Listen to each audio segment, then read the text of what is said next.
Good morning. Welcome to Custom Home Life. This is Michael Hutchings, and Custom Home Life is brought to you by Nevada Title. As you all probably know by now, the only title company that is, I've said it so many different ways, I'm going to say it a different way. It's born, bred, and operates in Nevada, and I don't think anybody knows the markets like Nevada Title. So this morning, I have got a great guest. I brought in Jeffrey Dacks, who is an architect here in Las Vegas, and this first architect we've had on the show, actually. So I hope that means something to you, Jeffrey. I'm going to call you Jeff. I'm not calling you Jeffrey all day long. So, but anyway, we're gonna go straight through the half hour, and we're going to try to get inside his brain a little bit, because I think, and I said it on my little blog this morning, I think what Jeff does is sort of what's right about Las Vegas, and you don't run into cats like Jeff too often. He's a great architect, and you'll understand why I say that. But one thing he will not do, I can tell you, is it's going to be hard to get him to talk about himself personally, and that's kind of why I wanted him on the show. I want to talk about what he stands for and what he does, more than just go through his bio or his resume. If you do want to know more about him and you're thinking about hiring an architect, call me and I'll get you in touch directly with him, or he can plug himself, but I know he won't. But let's just dig in. Jeffrey, first of all, thanks for coming this morning. Good morning. First thing I want to ask you, I'm going to jump in. I'm going to go full bore on this. Well, first of all, how long have you lived here in Las Vegas? Yeah, I know you've raised your daughter here. You've been here a while. I've been here since '66. Oh my God. Okay. All right. I knew you've been here. And I was born in '68. So yeah. Okay. I didn't know if you. Okay. So you grew up here, went away to university, and came back then. Okay. So you're not a transplant. You decided to go to Arizona, I believe, and then come back. So on a scale of 1 to 10. This is how we're going to start this off. We're now a city of 2 million people. So you've pretty much seen everything as far as the modern day growth here. On a scale of 1 to 10, how do you stack us up architecturally? And we can go residential or commercial compared to other cities our size.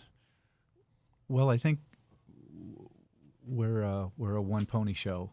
The Strip is the dog, and we're the tail. So we all exist just to support that economic entity, and it's something that I think Las Vegas is missing out on. Is that we're basically a tourist town. That Strip matters most to the people that own it and run it, and everything else is a byproduct. And I've been here. I think we make a good team because I've only been here 15 years, and I think that I have a different perspective, not a better or worse, just a different perspective. And I happen to agree with you 100%. I think it's a blessing and a curse. And this may call even for another shot. I don't know how we're going to do this in a half hour, but we'll try. I found the Strip architecturally. I heard this term called casino texture when I first got here. And you worked in, I'm going to say you worked in the system. You worked for the man. You worked for Steve Wynn and Roger Thomas. So you've both been in and out of what's happened here, I guess. It almost, to me, at first blush, looked utterly ridiculous. I drive into town. I see a red, white, and blue castle. I see the things that I saw. I mean, you can comment on that at any time, but I want to fast forward up to where we are today. And it's gotten better to me? Has it gotten better to you? It has gotten better, and I think as people like Wynn were setting higher standards, everyone realized they had to keep up with them, and there were other visionaries. But I think in general the standards have been elevated. Again, it's entertainment architecture. Buildings and facilities aren't designed here the way that you would and design them on an island somewhere. This is cram as many hotels and get them smashed in. You have hotel rooms looking out over rooftops. I mean, it's something that you wouldn't do somewhere normal. And so it's all done in haste. It's done knowing that it's going to come down in 5 years to build something better and bigger than the neighbor. So it's a very competitive, non-permanent sort of development. And although I've seen some really cool designs happening, and that makes for some better experiences in the old days where you'd walk into a casino and they all had red flocked chrome wallpaper and dark dingy. I mean, the design has come a long way, but on an environmental level, you'll see, somebody build a tower and the property next door has a swimming pool area in the shade of that tower. Well, so if you were in San Francisco or New York or Chicago, you'd look at the effects of adjacent structures before you design and work around. Here, they just, okay, this is a good place, let's do it without thinking about the impact. We have structures in here that create horrific, towers that create horrific wind problems for adjacent outdoor spaces. Well, wait a minute. If this outdoor space is the amazing experience, and we know where the wind comes from in the winter and the summer, and we know where the sun is in the winter and the summer, aren't you going to incorporate that into the design? And so things are done randomly here that adversely impact the whole reason for making the space or the building to begin with. And I just find it inane.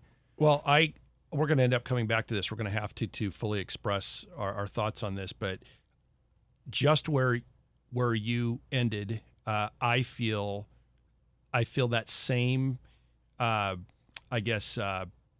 feeling towards the residential market as well. I feel like exactly the way you articulated how the buildings were built on the Strip. Let's say I've identified 5 revolutions of what we see on the Strip. We don't have to get into that. I actually had a debate a writer from New York once who identified 4. I think there are 5 revolutions, but that revolution of building in haste and building for basically temporarily, I feel transcended into the residential markets.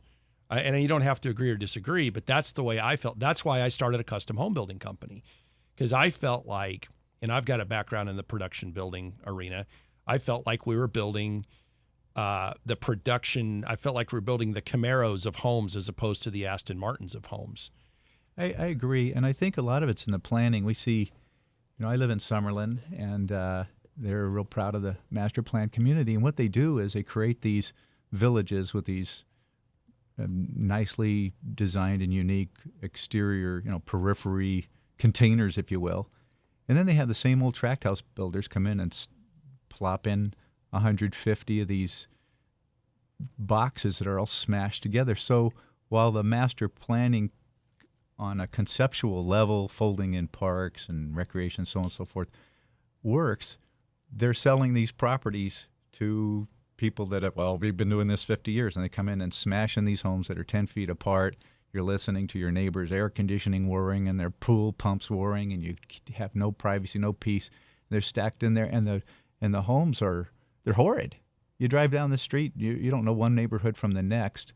So, and yet I see communities in Scottsdale, Arizona, or even St. George, Utah, where they're really doing some cool stuff. Why isn't it happening here?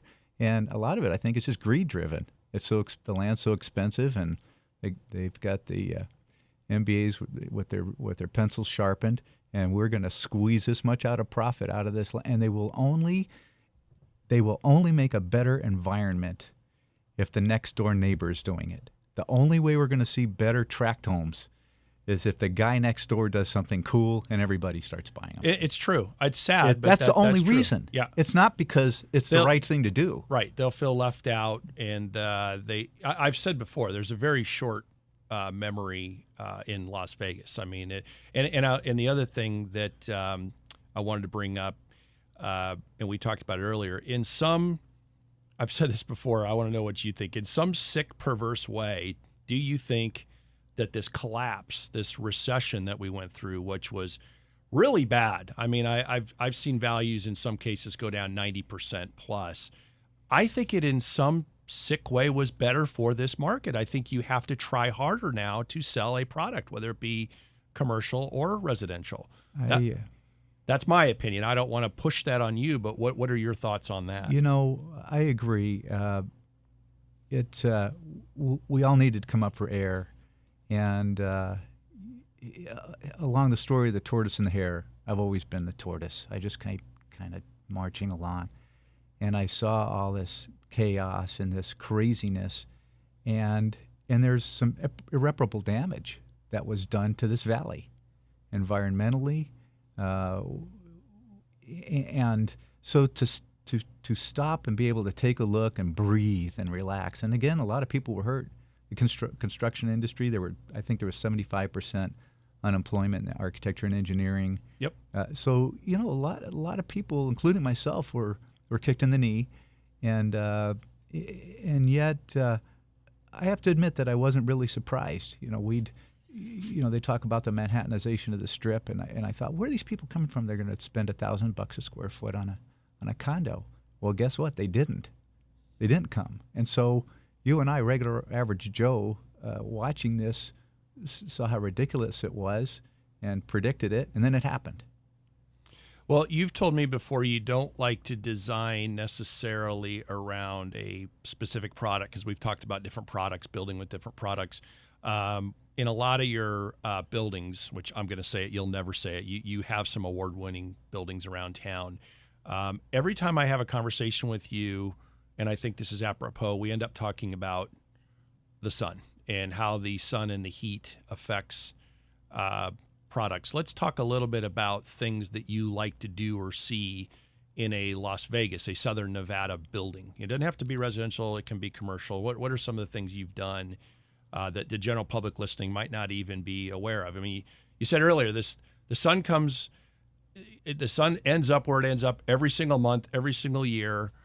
Talk about that a little bit. It's exactly predictable, and this may be the harshest desert in the United States. It's a habitable desert. In other words, there are a few people in Death Valley, but I don't know if there's as large of a city and as harsh and dry of a desert. We are more dry than Phoenix, obviously. Oh, absolutely, yeah. Yeah. And so to completely dismiss these harsh environmental realities in developing the community, just stupid.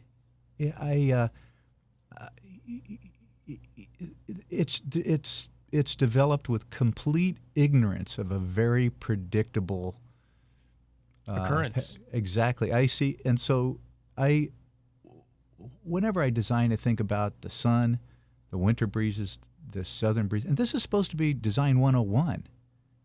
It's not this whole green thing and throwing the word around about sustainable. Well, heck, it's supposed to be. All these buzzwords are stupid in my mind. Good architecture's always been good architecture. This isn't something that was created recently. You should always design with the least taxation of your resources in mind. And so solar orientation is critical. I like to be able to block it. I mean, I have a client that has a huge building. It's on the wrong axis. I did the guts of it. I didn't do the shell. It's on a north and south axis. It's a linear building, which means it's like a loaf of bread. Mm-hmm. And that is the absolute wrong orientation for a building in the desert. The sun comes up, it gets hammered on the east side all morning, and then right afternoon, it gets hammered all day long. And so you can't control the sun on the east and west sides the way you can on the south. And so it's just stupid to even orient a building. Now, you got in on that one. I know that project. You got in on that one. This is the one off the 215, I think. Would the land have allowed you to do what you would have done? You know, I didn't do the master plan, but it's a good-sized piece of land. And I always tease with my colleagues, form follows parking, which in some ways, it's true. But form follows parking. Form follows parking, and so. To me, the site plan of that whole multi-million-dollar, several-building complex was not done in consideration of the inhabitants of the building. In other words, if somebody makes a little rectangle and puts some parking up to it and says, okay, here's a future building, and regardless of who designs that building, they're stuck with that footprint if the parking is all. And so to have it as exactly the opposite orientation that is necessary to be in harmony, and shield against the solar radiation. And so you're dead from the get-go. So yeah, there was room, in my opinion, on that particular site to rotate the buildings to the correct orientation for the desert. Well, I was always under the impression when I moved out, I was under the impression, I was just astounded. And I did speak with one other builder out here. When I got here, I showed up for my own personal reasons. I showed up because I was a single guy. I'll be honest with you. It was a great place to live. It's a great place to live if you're married with children, but it's a great place to live if you were single. And I was in my late 20s when I moved out here. And also, the only semblance of a second industry was housing. I mean, there's the casino industry, but the housing industry was just, to me, it was almost like a housing bully because it was rocking and it was underserved. I mean, it was just booming and it was underserved. I went in and got a project from a developer. I told him he was asleep at the wheel and he could be doing much better. And he said, no, we're doing quite well. And I said, you got the word Tropicana misspelled on your topo table. Are those the kind of people that you want working for you? And he couldn't believe it. He just turned beet red and he called out to the site and sure enough, it was misspelled. So I saw huge opportunities, but I could not believe they were building stick-built homes in the middle of the Mojave Desert. I mean, I came from a market where the basis of the home was CMU, and the biggest problem we had with CMU is it rains a lot in Florida and it retains water. It retains moisture. Why not build with blocks in the desert? I couldn't understand why. I just... There was some construction here with blocks in the 50s and 60s. Well, a couple things. One is the thermal mass. In other words, it's like an oven. You have to insulate the inside of those. You have, that mass is going to collect heat during the day. Okay. And so there. But one thing that I find just so silly is that in those days they'd have these, like you said, stick-framed roofs with 8-inch sticks as framing it, and there was no room for insulation. So there are all these homes built that were built in the 50s and 60s have no roof insulation. I mean, how do you cool the damn thing down? You can't. You can't. And so, but again, this was, look at San Francisco in 1849. People there just go slapping stuff up. A lot of it's junk. And it's charming because it's 150 years old, but it's charming junk. No, it's true. It's true. I mean, people were out for the gold rush. Boom, let's get out there. Let's make some money. Let's slap these homes up so somebody has a place to live. And that's what Las Vegas was all about. It wasn't the core of this is where do we put all the casino employees? Well, you called Sahara Avenue visual pollution. It is visual pollution. Sahara, Charleston, Rainbow, Decatur. Sorry, I'm biased to the west side of town. I know it more, but right. You don't know what street you're on. It gets worse on the east side. Trust me. You don't know what street you're on. There's so much visual blight and sign and these ugly strip shopping centers that are just over and over. I mean, it's mind-numbing how ugly it is. Yeah. And it's irreparable unless you tear these buildings down. Well, I couldn't believe when I moved out here. I thought I dreamed of a boom because when I grew up in Florida, when I first got into real estate, I was selling for Centex and Pulte, and the people would come down from New Jersey, any Eastern Seaboard, pick any Eastern Seaboard city or state, and they'd say, "Yep, we bought our house in '64 in New Jersey for $150, and we just sold it for $700,000, and now we're gonna buy our home in Florida." And I thought, God, I want to live in a time like that, an economic boom like that. And I moved to one. That's what was happening out here. There were people that were they were becoming millionaires off of 1/2 acre of property that was in the way of the freeway going in. I mean, you could literally become a multimillionaire if you own an acre of land in Las Vegas. And so I don't think any real thought or consideration was put into long-term planning, either from the road system or architecturally at all. I don't know how you feel about that, but that's the way I saw it. That's the way I called it. Yeah, it was, again, it was just ad hoc, random. Let's build some more places for the casino workers to live. And I hate to boil it down but I think that's the reality of how this town started. Was we have casinos, we have people that we need to house. We can't put them out and back in trailers. So let's build little neighborhoods for them. And so the neighborhoods were environment so harsh.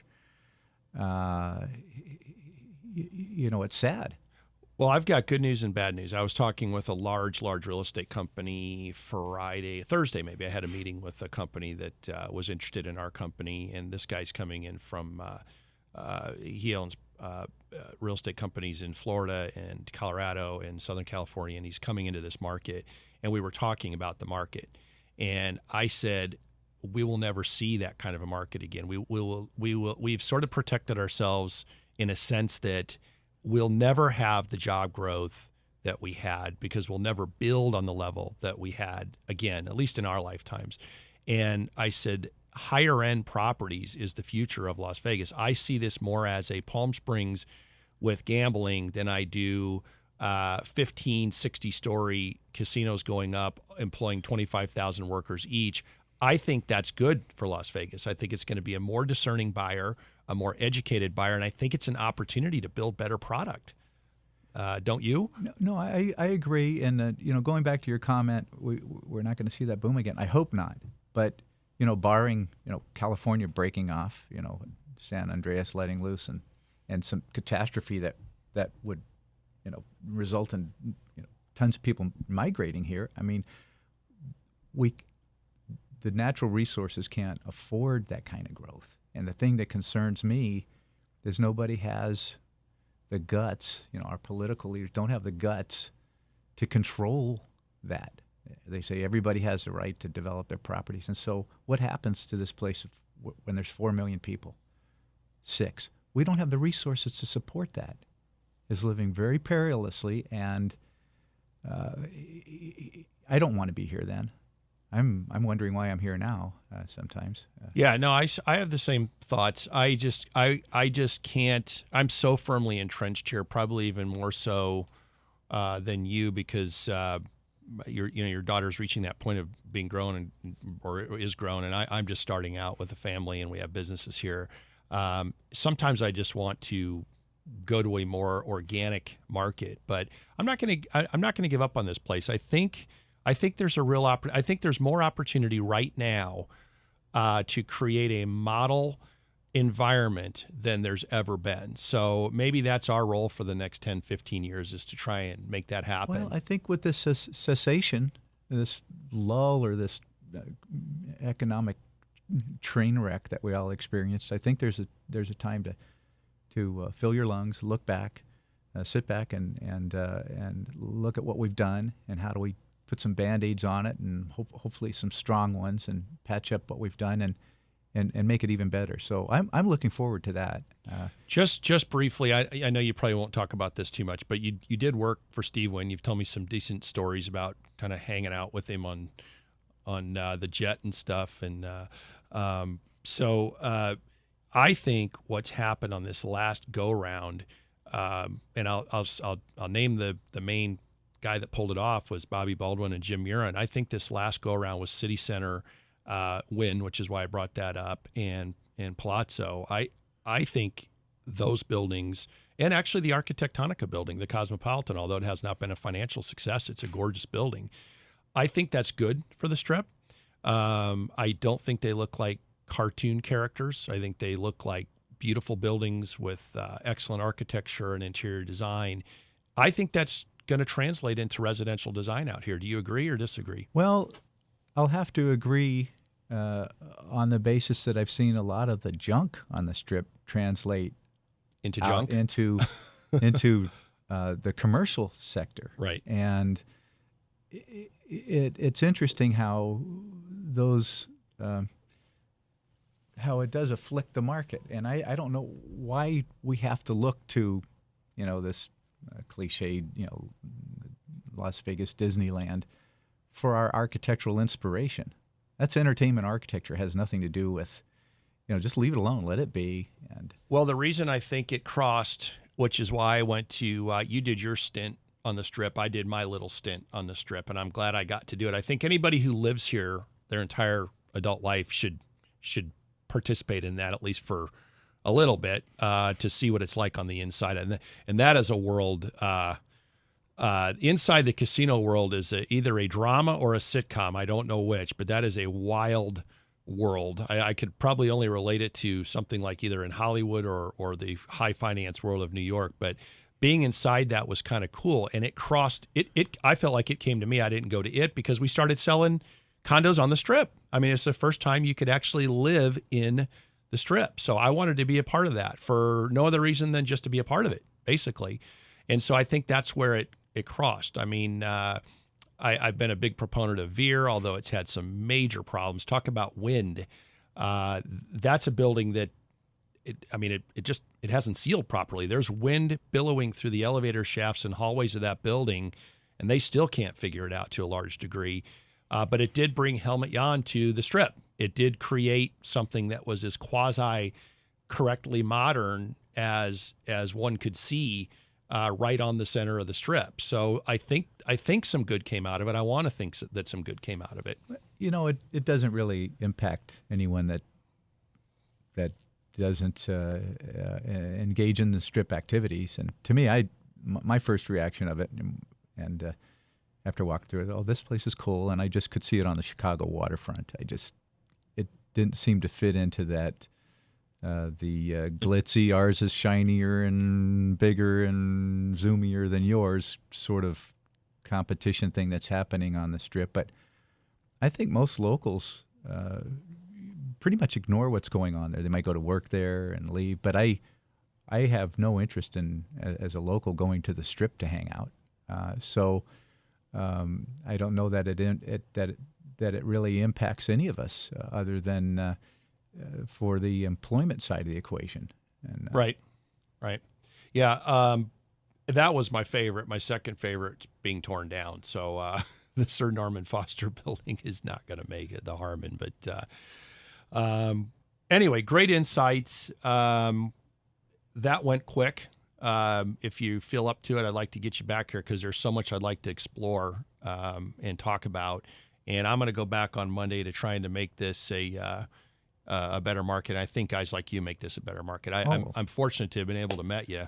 I appreciate that and spend some time with you over the years. And I think there's a lot that we're still going to do together. As a matter of fact, I think we're just starting. So thanks for coming today, and enjoy the rest of the weekend. And we're gonna sign off till next week. So thanks for listening, everybody.